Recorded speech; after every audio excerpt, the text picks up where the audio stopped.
ভারতের বিপক্ষে অভিষেক ১৪ বছর বয়সী পেসারের। ভারতের বিপক্ষে সিরিজের চতুর্থ টি-20তে ৩ পরিবর্তন এনেছে বাংলাদেশ নারী দল। অভিষেক হয়েছে ১৪ বছর বয়সী পেসার হাবিবা ইসলাম পিঙ্কির। ফিরেছেন স্বর্ণা আক্তার ও রুবাইয়া হায়দার ঝিলিক। সিলেটে সোমবার ৬ মে টস জিতে ফিল্ডিংয়ের সিদ্ধান্ত নিয়েছেন টাইগ্রেস অধিনায়ক নিগার সুলতানা জ্যোতি। বৈরী আবহাওয়ার কারণে এদিন নির্ধারিত সময়ের কিছুটা পরে শুরু হয়েছে ম্যাচ। টানা ৩ ম্যাচে সিরিজ খুইয়েছে বাংলাদেশ নারী দল। সিরিজের বাকি ২ ম্যাচ তাই শুধুই নিয়ম রক্ষার।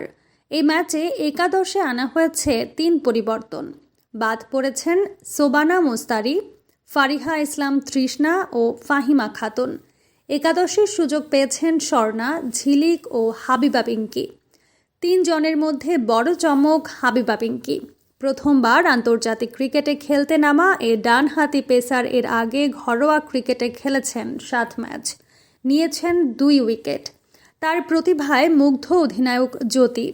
২ বছর আগে একটি ম্যাচে হাবিবাকে দেখেই বুঝে ফেলেছিলেন একদিন লাল সবুজ জার্সি গায়ে তুলবে এই তরুণী।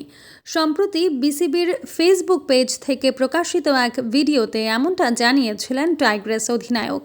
হাবিবাও সে সময় জানিয়েছেন নিজের ইচ্ছার কথা। ১৪ বছর বয়সী এ পেসার অভিষেকে তুলে নিতে চান ভারতের ব্যাটার স্মৃতি মান্ধানার উইকেট। সুযোগটা তিনি পেয়েছেন, এবার ইচ্ছা পূরণের পালা।